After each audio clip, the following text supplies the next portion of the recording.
Hello, good evening students. Welcome to your family Techpur. मैं दीपा आपके अपने परिवार टेकपुर में आप सभी का बहुत बहुत हार्दिक स्वागत करती हूँ। कैसे हैं भाई आप सभी? चलिए गाइस, जल्दी से आ जाइए। आपको पता है आज आपकी कौन सी हमने अभी हमारी एसएससी जेई में क्या चल रहा था, हमारी क्वेश्चन प्रैक्टिस चल रही है। क्वेश्चन प्रैक्टिस में हम किसके डीसी मशीन के कर रहे हैं, जिसमें से डीसी जनरेटर हम पूरा कर चुके हैं। अब मैंने देखना है आपका डीसी मोटर के। अभी तक हमने डीसी मोटर की थोड़ी सी थियोरी कर ली है। अब आज थोड़ी सी डीप थियोरी भी जाएंगे, प्लस में थोड़े छोटे न्यूमेरिकल भी कराऊंगी। लेकिन वो सब तभी हो पाएगा जब आप सभी जल्दी से आ जाएंगे।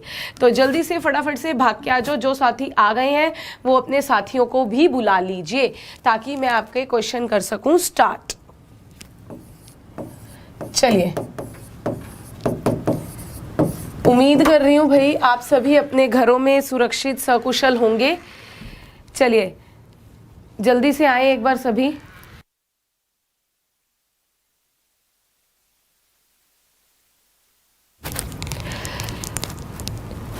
और भाई आज थोड़ा स्पीड से चलेंगे।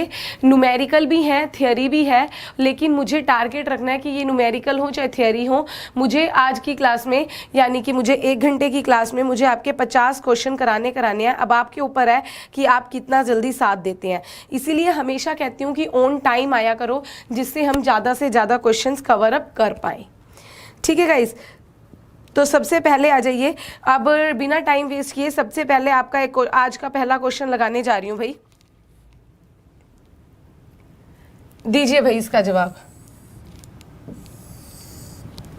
आज का पहला क्वेश्चन आपके सामने।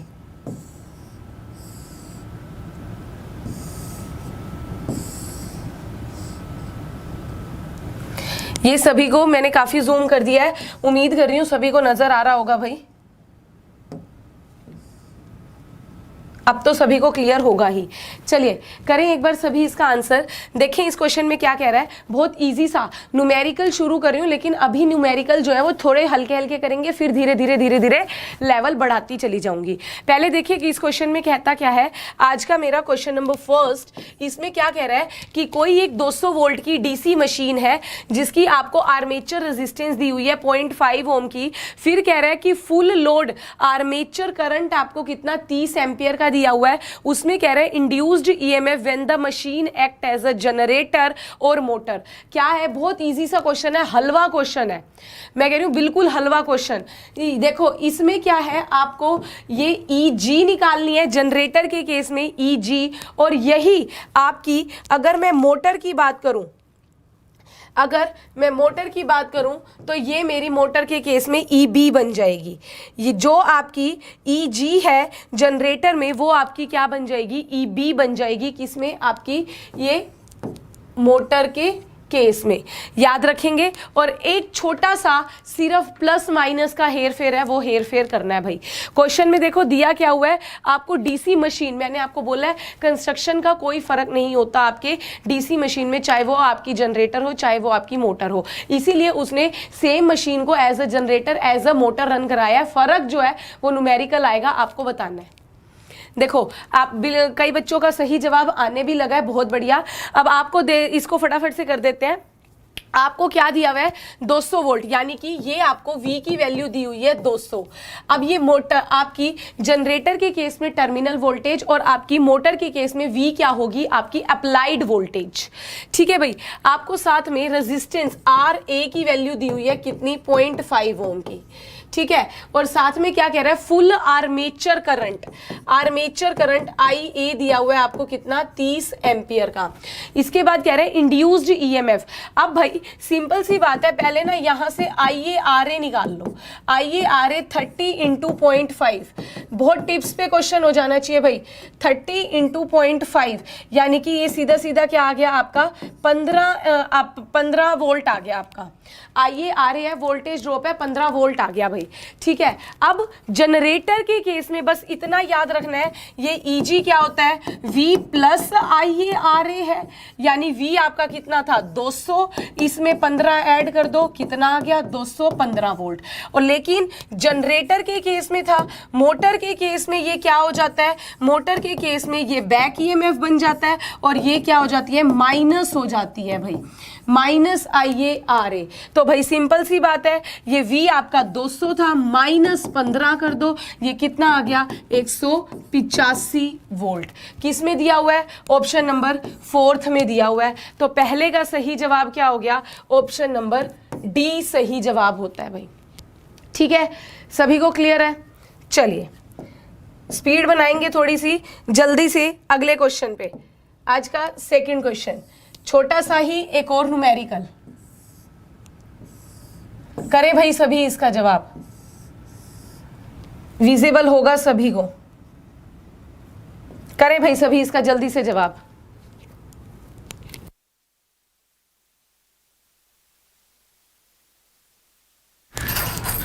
देखिए भाई जल्दी से आंसर करेंगे इसका,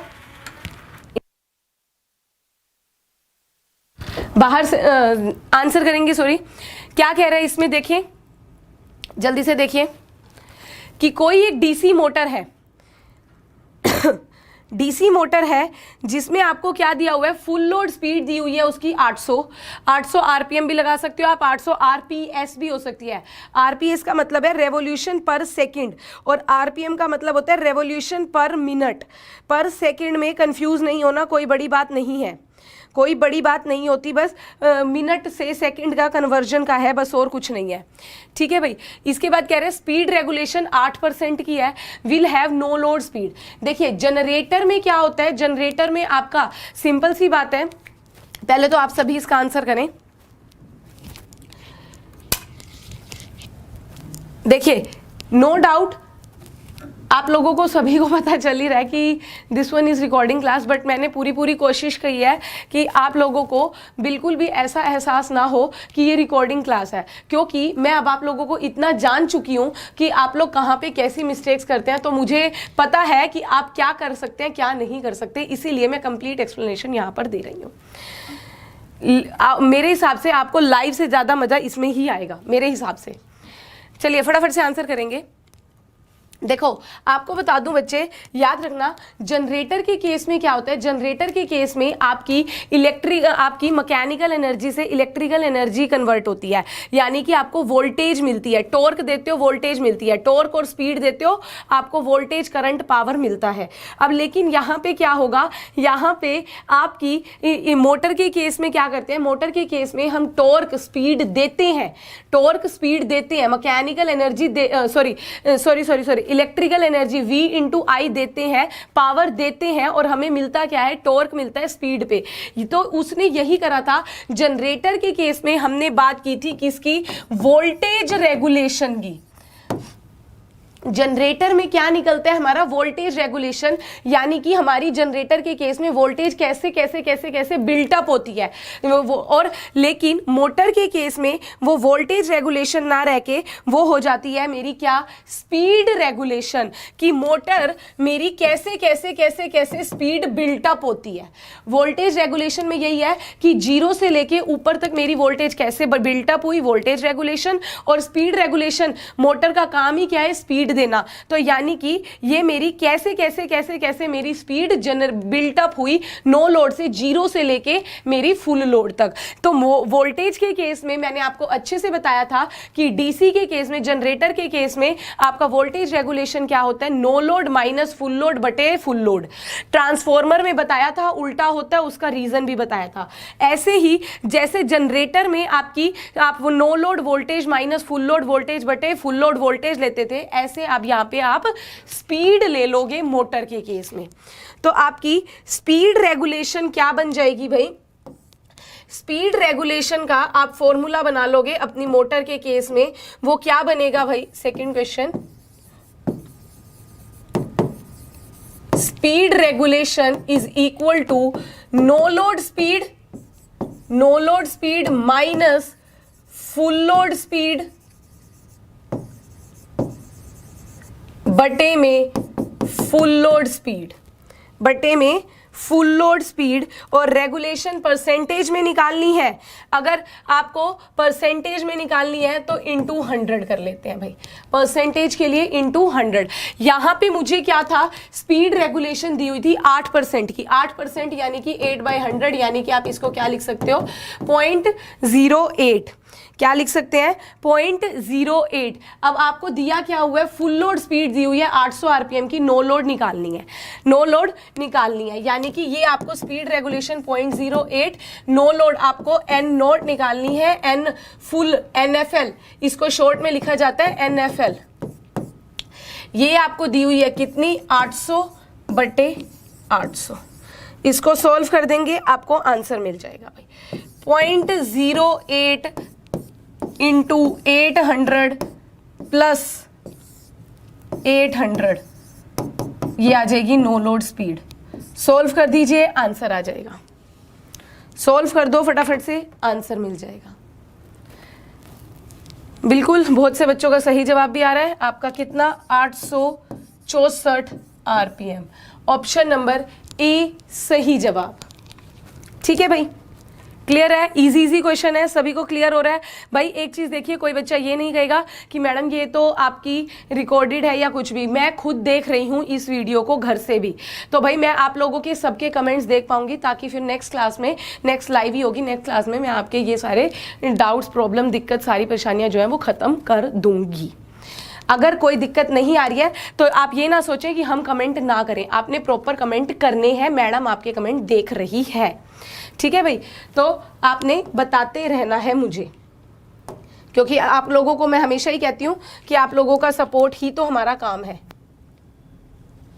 चलिए अगले क्वेश्चन का आंसर करें। ओहो, ये तो हो गया है, सॉरी, करें भाई छोटा सा। अब थियोरी क्वेश्चन पे भी आ जाते हैं, जल्दी से आंसर करें। आज का क्वेश्चन नंबर 3, क्वेश्चन नंबर 3,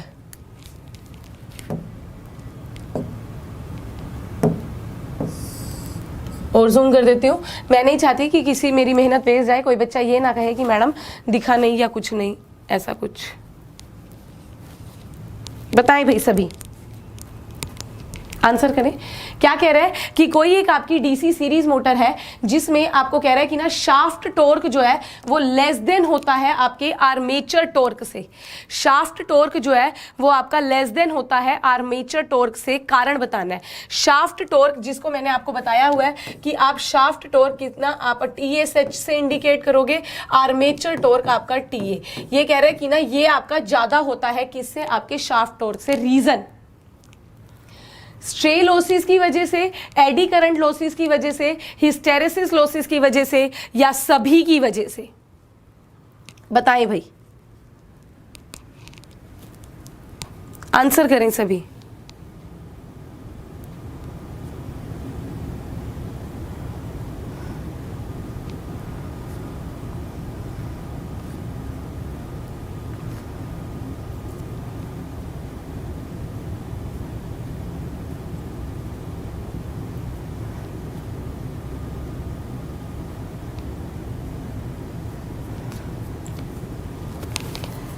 बता दो जल्दी से भी।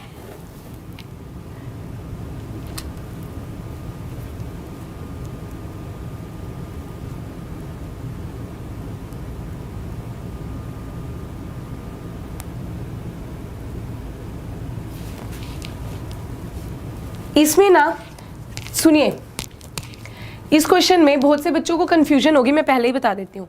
किस में, स्ट्रे लॉस और आपके ऑल ऑफ द अबव में। स्ट्रे लॉस और ऑल ऑफ द अबव में आप में से बच्चों को कंफ्यूजन होगी, A और D में। लेकिन इसका आपको सही जवाब बता दूं मैं, answer number A, option number A is the right answer. क्योंकि भाई ये आपके कौन से हैं, एडी करंट लॉस और हिस्टेरेसिस लॉस, जिसे हम क्या कहते हैं, हमारे PI कांस्टेंट लॉस हम इन्हें कहते हैं। बच्चे यहाँ पे याद रखना, ये आपका क्वेश्चन पावर फ्लो डायग्राम से बनता है। इसमें आपका क्या है, एक तो याद रखना शाफ्ट टॉर्क और आर्मेचर टॉर्क। पहली बात तो ये कॉमन ही है कि ये आपका आर्मेचर टॉर्क, आर्मेचर टॉर्क का मतलब क्या है कि जितना आपका टॉर्क डेवलप हुआ।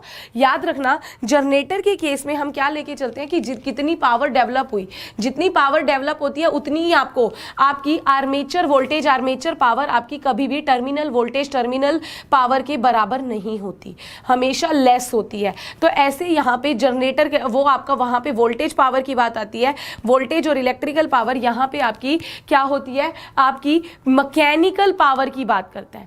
यहाँ पे क्या करता है, मैकेनिकल पावर की बात करता है और टॉर्क, वोल्टेज की जगह टॉर्क की बात करता है भाई।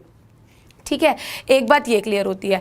इसके बाद यहाँ पे दूसरी बात और जानना कि जैसे आपका जनरेटेड वोल्टेज, आपकी आर्मेचर वोल्टेज हमेशा आपकी लेस देन होती है आपकी टर्मिनल वोल्टेज से बच्चा, ऐसे ही आपका आर्मेचर टॉर्क जो है वो भी लेस देन होता है आपके किसकी वजह से, आपके किसकी लेस देन होता है, मेरे शाफ्ट टॉर्क से, किसकी वजह से, वही आपको बताना था। और बच्चा वो बताने के लिए आपको याद होना चाहिए power flow diagram. Power flow diagram, अगर मैं जनरेटर की बात करूं तो जनरेटर में जैसे आप अपनी मैकेनिकल पावर देते हो, मैकेनिकल पावर देते हो, सबसे पहले आपके हटते हैं स्ट्रे लॉसेस, आपके आयरन लॉसेस, उसके बाद आपकी आर्मेचर पावर डेवलप होती है, क्या होती है, आर्मेचर पावर डेवलप होती है, फिर आप यहाँ पे अपने कॉपर लॉसेस निकालते हो और फिर आपको आपकी इलेक्ट्रिकल पावर मिलती है। लेकिन मोटर के केस में क्या हो जाता है, मोटर के केस में ये स्टेप आपका रिवर्स में चलता है।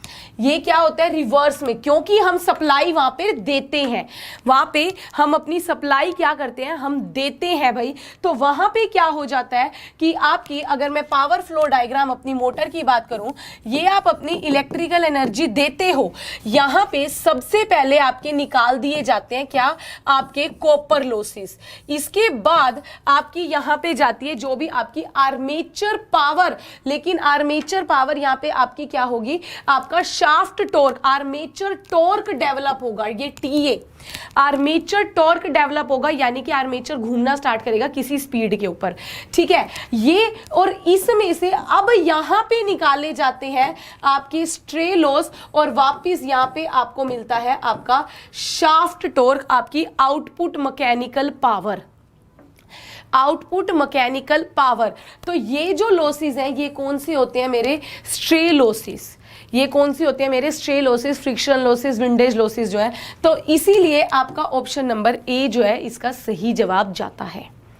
ठीक है भाई, ये जनरेटर का है, याद रखेंगे, ये पावर फ्लो डायग्राम आपका जनरेटर का है। अगर यहाँ पे इसी क्वेश्चन में आर्मेचर टॉर्क की जगह यहाँ पे दे देता आपको, आर्मेचर टॉर्क की जगह पे ईजी, और आपको यहाँ पे दे देता क्या, वी, टर्मिनल वोल्टेज, ये पूछता कि टर्मिनल वोल्टेज हमेशा लेस देन होती है आपकी ईजी से, उसका कारण आप क्या बताते, यहाँ पे आपके कौन से होते हैं, ये उसका कारण हो जाता आपके कॉपर लॉसेस। उसके कारण कौन से होते हैं, आपके कॉपर लॉसेस, याद रखेंगे, याद रखेंगे, कॉपर लॉसेस होते हैं उसका कारण। मोटर के सॉरी जनरेटर के केस में, क्योंकि जनरेटर के केस में उल्टा चलता है, यहां पे हम पहले स्ट्रे लॉस निकाल देते हैं और यहां पे हम अपने कॉपर लॉस निकालते हैं।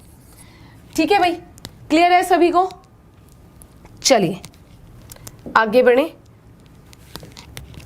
आज का क्वेश्चन नंबर 4। एक सेकेंड,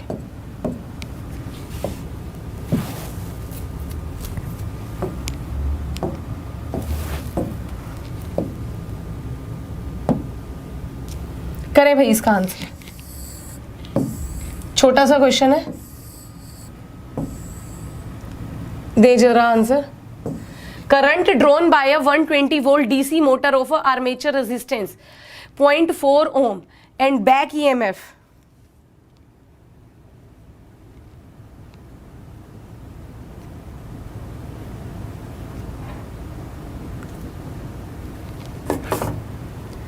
बताओ बताओ जल्दी, क्या कह रहा है कि आपको क्वेश्चन नंबर आज का 4th, इसमें क्या कह रहा है, current drawn by 120 volt DC motor, armature resistance दी हुई है, बैक ईएमएफ दी हुई है 112 वोल्ट की। करंट ड्रॉन बाय करंट निकालना है आपको भाई, सिंपल सी बात है, याद रखना, यानी कि यहां पे आपको क्या दिया हुआ है 120, ये आपको अप्लाइड वोल्टेज दी हुई है और यहां पे बैक ईएमएफ ईबी लिखेंगे, अब इसको ईजी से अब ईबी लिखने पे आ जाइए, 112 वोल्ट, आर्मेचर रेजिस्टेंस आरए 0.4 ओम की, बताओ भाई जल्दी से, बहुत इजी है, इसमें कोई दिक्कत नहीं होनी चाहिए। सिंपल सी जो आपकी मोटर की इक्वेशन है, मोटर की इक्वेशन आपकी जो है वो पुट करेंगे भाई। मोटर की जो आपकी इक्वेशन है वो पुट करेंगे, सिंपल सा आ जाएगा आपका। क्या इक्वेशन होती है? V is equal to E B plus में आई ए आर ए। आई ए ही तो निकालना है, ड्रॉ कर रहा है, ड्रॉ कितना कर रहा है वो बताना है आपको भाई। ड्रॉ यानी कि उसका आर्मेचर कितना करंट खाता है। V आपको दिया हुआ है कितना, 120 माइनस 112, ई बी इधर आके माइनस का हो जाएगा, ठीक है, बटे में आर ए 0.4, ये हो जाएगा आपका क्या, आई ए। ये कितना आ गया भाई आपका 120 8 बटे 0.4। सिंपल सिंपल है, सबका आंसर आ गया। डिवाइड कर दीजिए 20 एम्पियर, आपका सीधा सीधा यहाँ से सोल्व होता है। क्लियर है भाई? छोटा सा क्वेश्चन था, सभी को आ गया होगा। ऑप्शन नंबर बी जो है यहाँ पे क्या हो जाता है इस क्वेश्चन का सही जवाब, 20 ampere is the right answer. चलें क्वेश्चन नंबर 5, बहुत इजी सा क्वेश्चन है, छोटा सा न्यूमेरिकल है। न्यूमेरिकल क्या, दिमाग लगाओ तो कुछ नहीं है। विजिबल हो रहा है ना भाई सभी को? रिप्लाई करना नहीं भूलना। डोंट थिंक, बार बार बोल रही हूँ don't think, it is a recorded. Madam देख रही है, मैडम आपके साथ पढ़ेगी बल्कि खुद आज अपनी आप लोगों को लगता हो कि सिर्फ हम तो आए पढ़ाए और चल दिए, नहीं बच्चे। मैं अगर अपने पर्सनल बात करूं, आप तो हमारी क्लास एक बार देखते होगे, लाइव देखते होगे, हम अपनी क्लास को कम से कम 2-2 3-3 बार देखते हैं, जस्ट टू सी कि हम और क्या इंप्रूव कर सकते हैं, और क्या अच्छा, और क्या अच्छा। तो आज मैं भी आपके साथ पढ़ रही हूँ, जल्दी से सभी आंसर करेंगे भाई, फास्ट। क्वेश्चन नंबर कितना है भाई? क्वेश्चन नंबर 5 आज का। डीसी मोटर है जो कि डेवलप करती है टॉर्क कितना, 140 न्यूटन मीटर का, ठीक है, 1400 आरपीएम पे चलती है। उसके बाद कह रहा है कि मोटर नाउ रन, अगर मोटर अब रन करती है 1000 आरपीएम पे, तो आपको बताना है कि कितना टॉर्क डेवलप होगा। The torque developed will be, ये बताना है भाई, बताएं जरा। अब मुझे पक्का पता है भाई आप में से बहुत से बच्चे लगे हुए हैं तिगड़म भाजी करने में, क्या फॉर्मूला होगा है, टॉर्क का फॉर्मूला क्या था, कैलकुलेशन, जिनको फॉर्मूला पता है वो पुट करके देखेंगे। लेकिन भाई थोड़ा सा बुद्धि लगाते, थोड़ी सी बुद्धि लगाते, आपका जो टॉर्क है, जो आपका टॉर्क डेवलप होता है, अगर मैं उसके डायरेक्ट फॉर्मूले की बात करूं तो उसका फॉर्मूला क्या है, पी जेड फाई आई ए बटे 2 पाई ए। जैसे आपकी ईजी, आप जनरेटर में जो आपकी ईएमएफ जनरेट होती है, आप में से बच्चों को पता हो ना पता हो, पी जेड फाई एन बटे 60 ए लगाते हो ना, तो ऐसे ही ये आपका टॉर्क कितना डेवलप हुआ ये उसका फॉर्मूला है। P number of pole, Z आपके number of armature conductor, phi I A armature current, 2 pi constant, जैसे 60 लेते थे उसकी जगह पे 2 पाई, ए आपके क्या हो गया, नंबर ऑफ पैरेलल पाथ। अच्छा, अब बच्चे अगर ये एक छोटा सा निक्का सा पिद्दू सा फॉर्मूला अगर याद होता आपको, तो बच्चा थोड़ी सी बुद्धि अगर इस्तेमाल करते, क्या कोई डायरेक्ट रिलेशन स्पीड का टॉर्क के साथ लेना देना भी है? There is no direct relation with torque and speed, कोई डायरेक्ट संबंध नहीं है भाई। तो भाई अब स्पीड अगर मेरी कम भी हो जाती है तो मेरा कम हो जाए ज्यादा हो जाए कोई फर्क नहीं पड़ेगा। अब मेरी मोटर 140 न्यूटन मीटर डेवलप कर रही थी तो अब भी वही करेगी भाई। ऑप्शन नंबर ए जो है सही जवाब आ जाता है। कुछ नहीं करना था, गुगली थी ये एक छोटी सी। चलो अब अगले पे।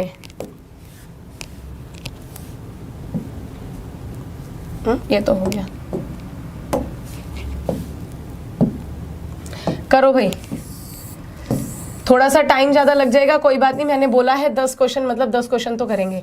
ये थोड़ा सा इतना सा न्यूमेरिकल है जरूर न्यूमेरिकल, और न्यूमेरिकल ही है, सोचो कि डायरेक्ट हो जाए, नहीं होगा, लेकिन इतनी सी बुद्धि लगानी पड़ेगी निकालने के लिए। इसको पहले कह रही हूँ क्योंकि शब्दों का हेर फेर किया है। जल्दी से करें भाई सभी, जल्दी। देखिए क्वेश्चन कहता क्या है, क्वेश्चन समझाने की करती हूँ पहले, फिर आप करें। इसमें क्या कह रहा है कि एक डीसी शंट मोटर है जो कि 5 एम्पियर का करंट ले रही है, 5 एम्पियर करंट लेती है, और उसके बाद 100 वोल्ट आपको अप्लाइड वोल्टेज दी हुई है 100 वोल्ट, रन कर रही है लाइटली, कोई बात नहीं। उसके बाद शंट फील्ड रेजिस्टेंस RSH की वैल्यू दी हुई है 50 ओम की, आर्मेचर रेजिस्टेंस RA दी हुई है 0.2 ओम की। What is the voltage at the brushes, voltage at the brushes.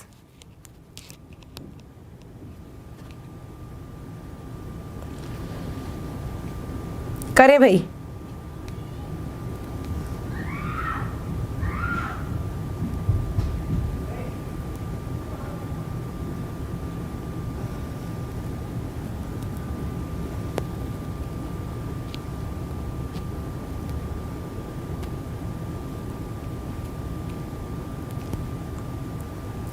एक यहाँ पे आपको एक चीज बता दूं, ये वोल्टेज आपका अभी आ रहा होगा, मुझे पता है आप लोगों में से सब में से दिमाग में आया होगा, मैडम वोल्टेज पूछी है और ऑप्शन जो है वो आपके वाट में दिए हुए हैं। ठीक है भाई, यहाँ पे आपको दो चीजें बता दूं, ये वोल्टेज की जगह पे यहाँ पे पावर कर लेना। व्हाट इज द वोल्टेज की जगह पे what is the power at the brush. थोड़ी सी टाइपिंग मिस्टेक है, ये वोल्टेज की जगह पे क्या कर लेंगे, पावर। वोल्टेज भी निकाल देंगे, कोई दिक्कत नहीं है, लेकिन अभी देखें पहले जरा।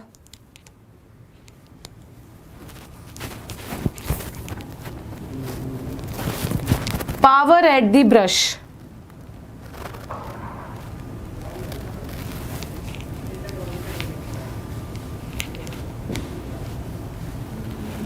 देखो अब यहां पे ये जो आपको 5 एम्पियर दिया हुआ है, ये आपको मोटर के केस में क्या होता है भाई, उल्टा।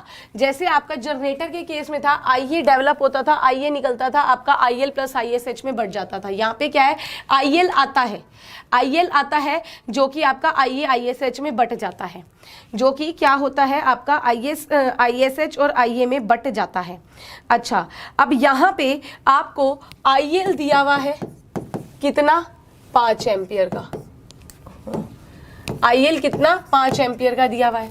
अच्छा, ISH आप यहां से निकाल लोगे कैसे, V बटे RSH, सेम कॉन्सेप्ट। V कितनी है भाई, 100 वोल्ट, और RSH कितना आपका 50, सीधा सीधा आ गया 2 एम्पियर का।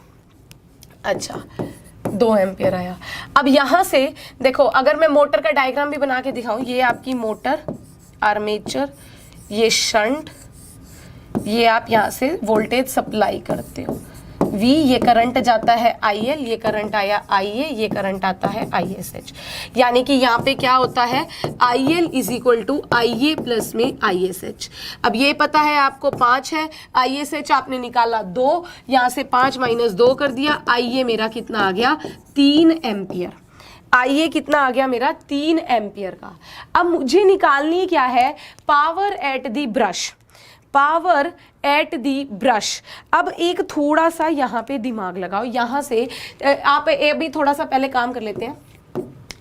यहाँ से आपकी जो वोल्टेज की इक्वेशन है, EB is equal to V minus IA RA, V minus IA RA, ये निकाल लीजिए। आपकी बैक EMF कितनी आ जाएगी भाई, यहाँ से बैक EMF निकाल लो। V आपको पता ही है 100 माइनस IA 3, RA आपको गिवन है, कितनी गिवन है, आर्मेचर रेजिस्टेंस 0.2। ठीक है भाई, यहाँ से ये कितनी आ गई आपकी 100, ये आ गई आपकी अप्रोक्स 99.4 वोल्ट, 99.4 वोल्ट। अब बात आ रही थी भाई, ये जो आपको उसने निकालने को बोला था कि वोल्टेज एट दी ब्रश। अब बात आती है कि power at the brush, voltage की बात ही नहीं करती, पावर एट दी ब्रश। अब एक चीज देखिए, इसके लिए आपको बच्चा याद करना पड़ेगा कि ब्रशेज आपके लगते कहाँ पे हैं।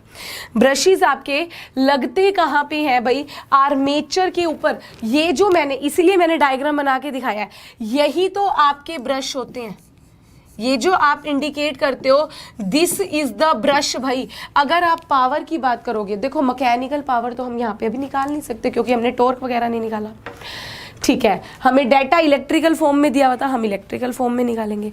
तो भाई अगर मैं अपनी यहाँ पे पावर डेवलप की बात करूंगी कि कितनी मेरी पावर डेवलप हुई, तो भाई यहाँ पे मेरी कितनी पावर डेवलप होती है, जितनी मेरी वोल्टेज डेवलप होगी, जितनी मेरी वोल्टेज डेवलप होगी और जितना मेरा करंट है उसी का प्रोडक्ट। तो यहाँ पे जनरेट होने वाली वोल्टेज मेरी क्या कहलाती है, बैक ईएमएफ कहलाती है। करंट कौन सा आता है, करंट आता है आर्मेचर करंट। तो यहां पे आप वोल्टेज एट ब्रश भी कह सकते हो, या अपनी इसी को कहा जाता है आपकी ड्राइविंग पावर। वो कितनी होगी जी, वो होगी मेरी EB इंटू IA। EB आपने निकाली 99.4 और आपने IA कितना निकाला था, गुना 3 कर दो, आंसर आ जाएगा।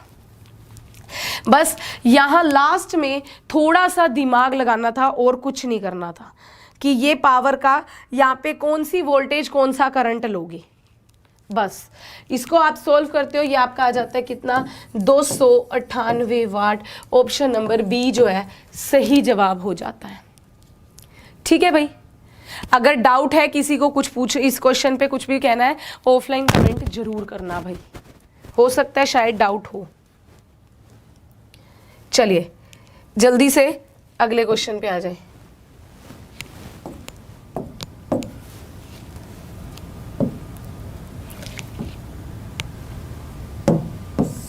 बताना जरा, back EMF of DC motor depends on,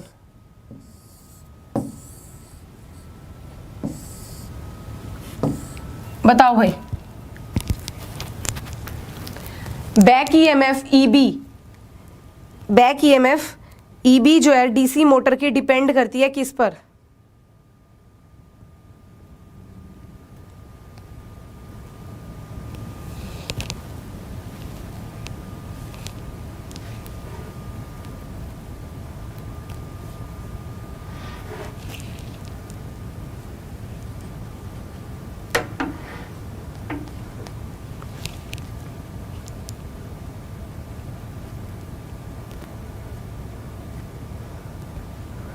easy सा है, बता दीजिए।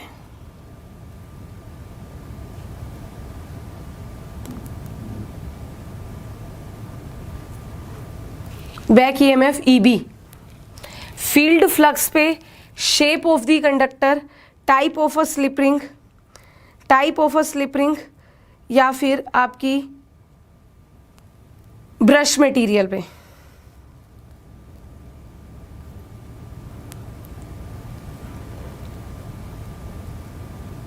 इजी सा है भाई, सभी का जवाब सही आ जाना चाहिए।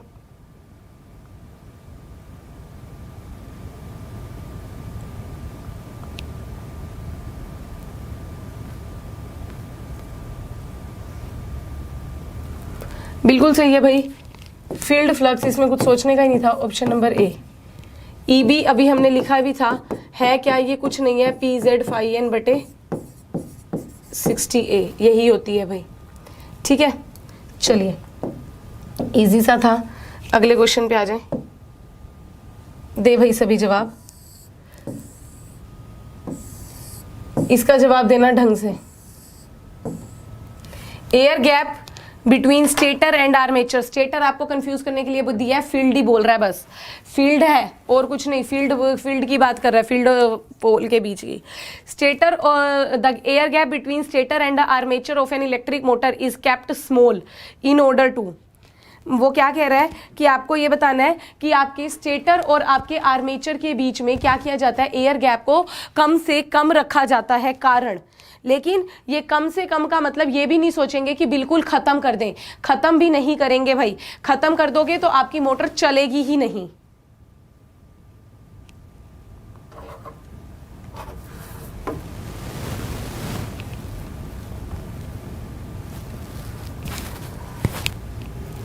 इसके कई सारे रीज़न हैं भाई, आप बताएं पहले इसमें से।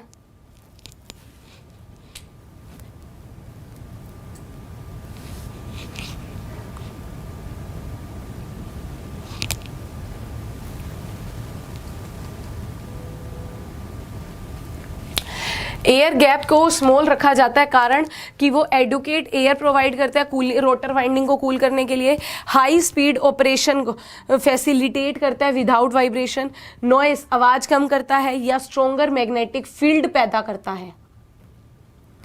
बिल्कुल सही। आपको बता दूं इसका ऑप्शन नंबर डी जो है वो सही जवाब है। कारण भाई आपको सिंपल सी बात है, पहली बात जितनी आपकी एयर गैप कम होगा, दो बातें बताऊंगी, आंसर क्लियर हो जाएगा। सुने जरा, यहाँ पे आपको बता दूं, आप यहाँ पे क्या करते हो भाई, आप एयर भी यूज करते हो और आपकी मोटर के अंदर और अनदर मैग्नेटिक मटेरियल भी यूज किए जाते हैं। अगर मैं एयर की बात करूं तो एयर की आपके अनदर मैग्नेटिक मटेरियल के रिस्पेक्ट में, एयर की बात करूं अनदर मैग्नेटिक मटेरियल के रिस्पेक्ट में, तो बच्चा आपकी एयर की जो रिलक्टेंस है, एयर की रिलक्टेंस, मैग्नेटिक रेजिस्टेंस जिसे कहा जाता है, ऐसे इंडिकेट करते हैं, ये आपकी अनदर मैग्नेटिक मटेरियल की तुलना में क्या होती है, मोर होती है भाई, ज्यादा होती है। तो अब अगर आप जितना एयर गैप कम रखोगे, जितना एयर गैप कम रखोगे, जो कि क्वेश्चन में दिया हुआ है, एयर गैप कम होगा, एयर गैप कम होगा यानी कि रिलक्टेंस की वैल्यू कम होगी। रिलक्टेंस की वैल्यू अगर आपकी कम होगी तो रिलक्टेंस की वैल्यू कम होने से फायदा क्या होगा, फायदा ये होगा कि रिलक्टेंस कम तो मोर फ्लक्स, एस क्या होता है भाई आपका, एमएमएफ, सॉरी, अरे यार ये क्या लिख रहे अब, अरे एस के साथ आपका फ्लक्स का क्या है, इनवर्स रिलेशनशिप। एस आपकी कम होगी, रिलक्टेंस आपकी कम होगी, तो फ्लक्स क्या होगा आपका, ज्यादा होगा। एस क्या होता है भाई, एमएमएफ बटे रिलक्टेंस, सही लिख रही थी, एमएमएफ बटे रिलक्टेंस। तो यानी कि आपकी एस जितनी कम होगी, आपका रिलक्टेंस, आपका फ्लक्स जो है उतना ज्यादा सेटअप होगा। तो इसीलिए फ्लक्स ज्यादा सेटअप मीन्स आपकी magnetic field line stronger establish होगी। एक ये पॉइंट। दूसरा, और आपको बता दूं, हालांकि आंसर हो गया, लेकिन आपको बता दूं भाई, जितना एयर गैप आप कम रखोगे वहां पे अगर आपका मोर फ्लक्स लिंक करेगा। दूसरा, इसकी जगह पे ये भी दे सकता था कि लीकेज फ्लक्स लेस होता है, क्योंकि एयर गैप कम रखोगे, मोर फ्लक्स आपका लिंक करेगा आर्मेचर के साथ, जिससे कि लीकेज फ्लक्स जो है वो मिनिमम होगा, और हम वही चाहते होते हैं अपने मोटर के या किसी भी मशीन के केस में। तो इसकी जगह पे ये भी आ सकता था, to provide less leakage flux. ठीक है भाई, चलिए आ जाए अगले क्वेश्चन पे। इजी सा क्वेश्चन है, छोटा सा, कई बच्चों को ये ना लगे ना न्यूमेरिकल ज्यादा करा दिए, इसलिए थ्योरी भी करा रहे हैं।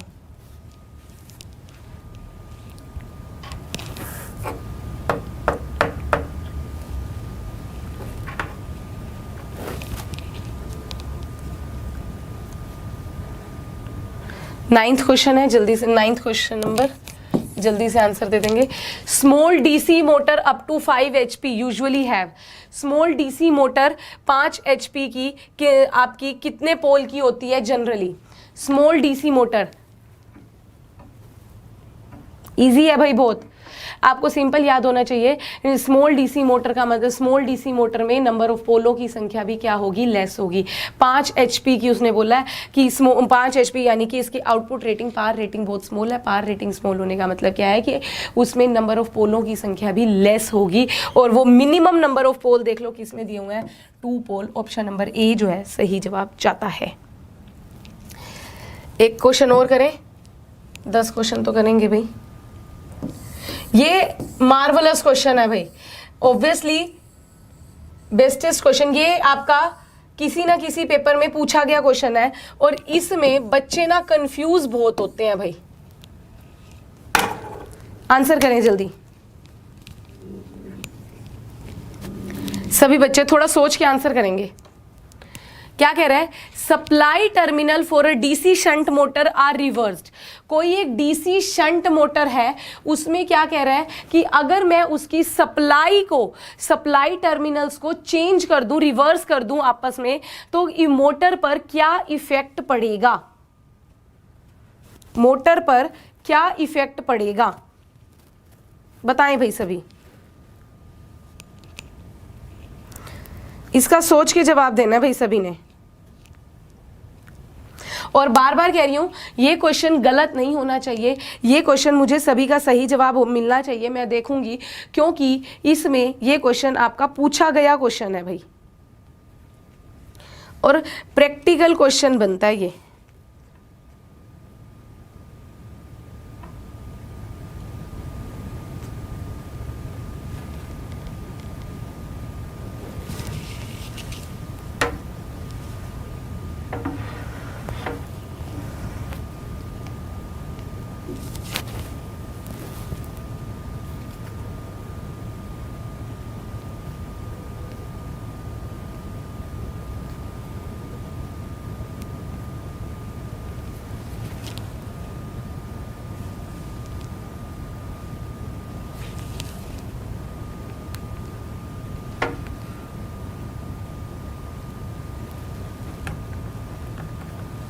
बताओ भाई,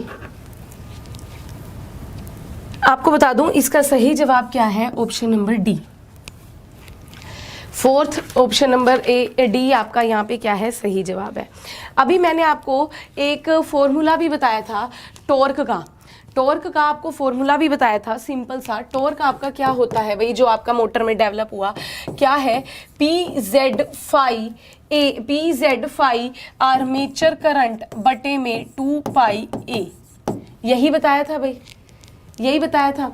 अब देखो जरा इसमें क्या कह रहा है कि सप्लाई टर्मिनल को अगर मैं चेंज कर दूं, सप्लाई टर्मिनल्स को रिवर्स कर दूं, तो आपका इफेक्ट क्या पड़ेगा मोटर पे, डायरेक्शन रोटेशन की रिवर्स हो जाएगी, ये उल्टी डायरेक्शन में घूमने लगेगा, मोटर स्टॉप हो जाएगी, मोटर चलना बंद कर देगी।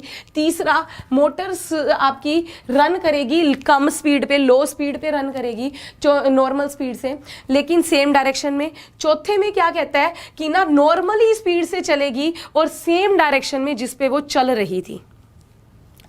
तो भाई यहाँ पे मैंने बोला कि मोटर पे कोई इफेक्ट नहीं पड़ेगा, वो नॉर्मल स्पीड पे चलेगी और उसी डायरेक्शन में चलेगी। रीजन यहाँ पे देखो, मैं ये कह सकती हूँ P नंबर ऑफ पोल है जो कि आप कंस्ट्रक्शन के टाइम पे फिक्स करोगे।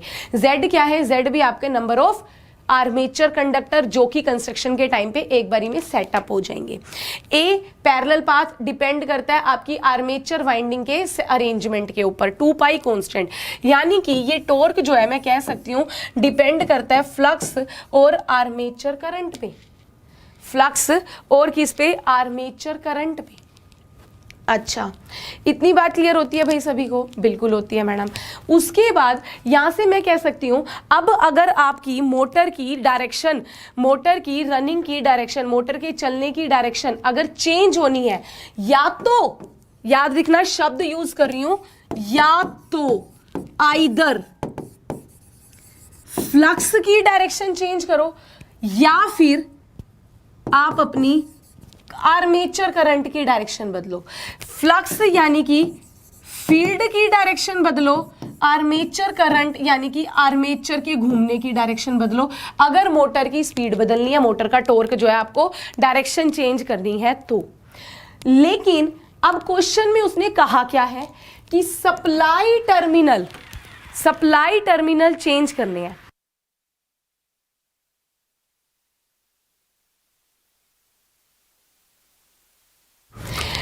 सप्लाई टर्मिनल चेंज कर दो।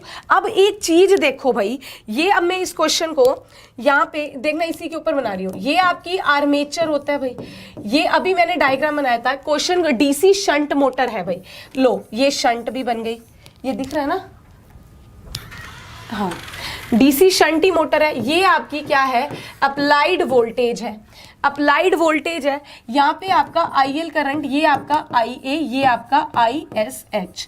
अब उसने क्या कहा है, इसके डायरेक्शन को चेंज कर दो भाई, इसके डायरेक्शन को चेंज, यानी कि ये अगर आपका पॉजिटिव था, ये नेगेटिव, अब आप इसको इससे जोड़ दो, इसको इससे जोड़ दो भाई। इसको इससे जोड़ोगे तो आपका क्या होगा, आर्मेचर करंट की डायरेक्शन बदलेगी।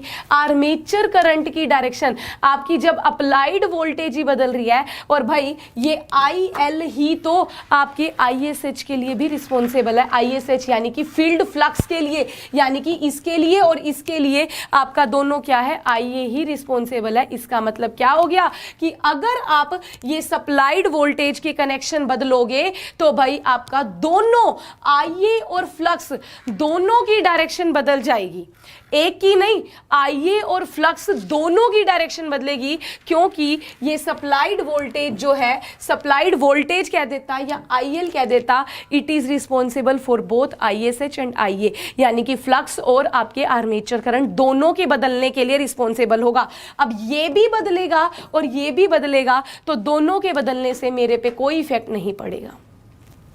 अगर आपको ये कहता कि इन दोनों में से कोई एक बदल रहा है, सिर्फ कहता कि आर्मेचर के कनेक्शन रिवर्स करे हैं, तो भाई मेरी मोटर की स्पीड जो है वो भी चेंज होती और मेरी मोटर जो है अपोजिट डायरेक्शन में भी रन करती। या आपको फील्ड के कनेक्शन कह देता, सिर्फ फील्ड के, मैंने इसीलिए शब्द यूज किया है आइदर, दोनों में से एक बदलता तो मेरी क्या है, डायरेक्शन बदलती। लेकिन अब उसने क्या बोला है कि सप्लाई के कनेक्शन बदलोगे तो भाई सप्लाई के कनेक्शन बदलने से आपकी फील्ड और आर्मेचर करंट दोनों के बदलेंगे। अल्टीमेटली मेरा रिजल्टेंट जो होगा, रिजल्टेंट पे मेरा कोई, या तो एक बदलता तो फर्क पड़ता, लेकिन दोनों बदल गए, दोनों बदलने से कोई फर्क नहीं पड़ेगा। इसीलिए मोटर मेरी जैसे पहले चल रही थी नॉर्मल स्पीड पर चलती रहेगी और सेम डायरेक्शन में चलेगी। ठीक है भाई।